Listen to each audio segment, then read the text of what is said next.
दुलाराय बर' फरायसा आफादनि बिथोन बायदियै बड'फा गोजोरथायारि सोलायनाय मावथांखि बे मावथांखिखौ बिथा खालामनानै दिनै गिबियै रामफलबिल दख'रा दुलाराय बर' फरायसा आफाद, हारिमु आफाद,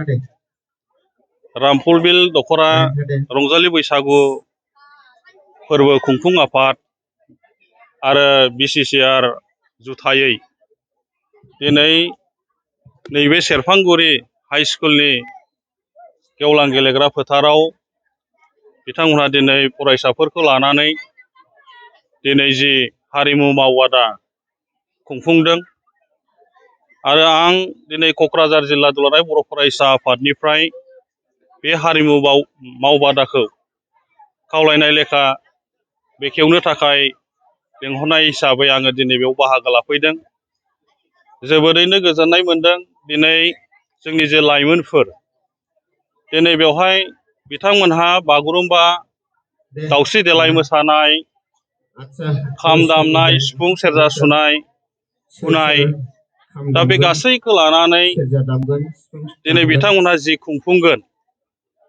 आरो दिनै 14 साननि थाखाय जि हाबाफारिखौ लादों दिनै जोङो बिथांमोनखौ साबायखर जासिदों। खारन दिनै हारि हिसाबै जोङो सिनायथि होनांगौ जायोबा बुहुमाव जोङो सिनायथि होनांगौ जायोब्ला गावनि बर'नि राव दिनै जि दोरोङारि जि दामनाय देनाय गाननाय जोमनाय जों फारफ्रोमबो बिथिङाव जोङो दिनै बोसोरफ्रामबो जोङो जे हारिमु मावबादाखौ जेरै खुंफुङो दिनैबो इयुन जोलै जोंनि फरायसाफोरखौ लानानै दिनै बेवहाय गोबां फरायसाफ्रा दिनै बाहागो लाफैदों आरो बेनो जोंनि मोनसे मोजां बिदिन्थि हिसाबै जोङो दिनै जोंनि नैबे परिबेसाव जि बाहागो लाफैबाय फरायसाफ्रा इयुनाव बिथांमोनखौनो लानानै बर' हारिनि गेजेराव जोङो सिनायथि होनांगौनि थाखाय जि रल जि बिहोमा लानो गोनां दङ जोंनि नैबे फरायसाफ्रानो इयुननि समनि जि खामानिफोर मावनो गोनां दङ बेखौ मावलांनांगौनि थाखाय जोङो दिनै बाख्नायनांगोन। दा बेखायनो दिनै जायफोर बाहागो लाफैबाय फोरोंगिरिफोर बिथांमोनखौबो जोङो दिनै साबायखर बावनांगोन। बिथांमोना जाहाथे दिनै जोंनि फरायसाफोरखौ 14 साननि गेजेराव मोजां रोंगौथि गोनां खालामनो हायो आरो फरायसाफ्राबो जाहाथे जोंनि बे बाहागो लाफैनाय आरो जायफोर बाहागो लाफैनो गोनां दङ बिथांमोनहाबो जाहाथे नैबे 14 साननि गेजेरावनो गावखौनो सासे राफोद खालामनानै लांनो हायो आरो इयुनाव गावनि फरायनायजों लोगोसे थांनानै थानांगौनि थाखाय बेजोंबो मोनसे जोङो थांनानै थानायनि मोनसे राहा हिसाबै खालामनो हायो। बेजोंनो जोंनि हारिखौ सिनायथि होनांगौनि थाखाय गुबुन गुबुन बिथिङाव जोङो गावखौनो राफोद खालामनानै लानो हायो। दा बेनिखायनो सोलोंथाइ लानायाव जोंनि मोनफ्रोमबो बिथिङाव जि समाव जोङो फारफ्रोमबो बिथिङाव सोलोंथाइ लायो। फरायनायाव जोङो जेरै सानफ्रोमबो स्कुलाव फैयो फोरोंगिरिनि फोरोंनायखौ जोङो जेरै गोसो होनानै जोङो सोलोंनो थाखाय नाजायो आरो इयुनाव जोङो बिदिनो जों गावखौ दानानै लांनांगौनि थाखाय जि सेस्था खालामो। दा बेनिखायनो समाव सम जोङो गासैबो खामानिखौ मावनानै लानांगौ। सम थासेयाव जोङो गासैबो खामानिखौ जुदि फिट खालामनानै लायोबा गोबां खामानिया सोलोंनानै लानांगौनि थाखाय सम बिदि फारागथि गैया। नाथायबा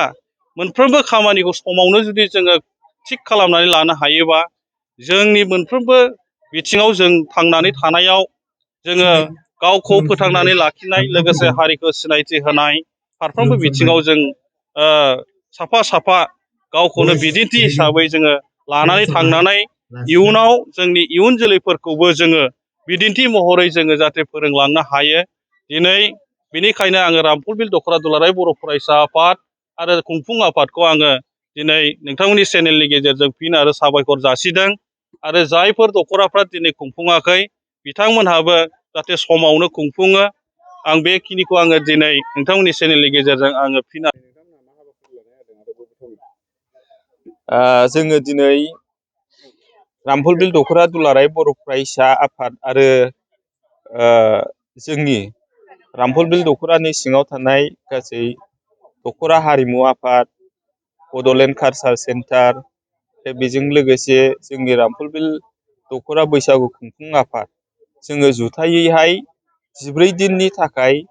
जोङो बेबायदि माने बड'फा गोजोरसियारि सोलायनाय मावथांखि बे थांखिखौ बिथा खालामनानै दिनैनि बे हारिमुवारि मावबादा बेखौ जोङो दिनैनिफ्राय जागायनानै 14 दिननि थाखाय जोङो खुंफुंनो थाखाय दिनै थाम थिम जादों आरो बे हाबाफारिखौ जोङो दिनै सेरफांगुरि गोजौ फरायसालिनि जे गेवलां गेलेग्रा फोथारावहाय जोङो बे हाबाफारिखौ खुंफुंनो थाखाय लानाय जादों। बे हाबाफारियाव सोर सोर बाहागो लाफैया? दा बे हाबाफारियाव जोङो दिनै हारिमु मावबादा बेखेवगिरि हिसाबै जोङो जिल्ला आफादनि आफादगिरि सार कृपेश दैमारि बिथांखौहाय जोङो लिंहरदों आरो बेजों लोगोसे क'क्राझार जिल्ला दुलाराय बर' फरायसा आफादनि बोसोनगिरि रथिनाथ नार्जारि साराबो बेयाव बाहागो लाफैदों आरो बेजों लोगोसे जोंनि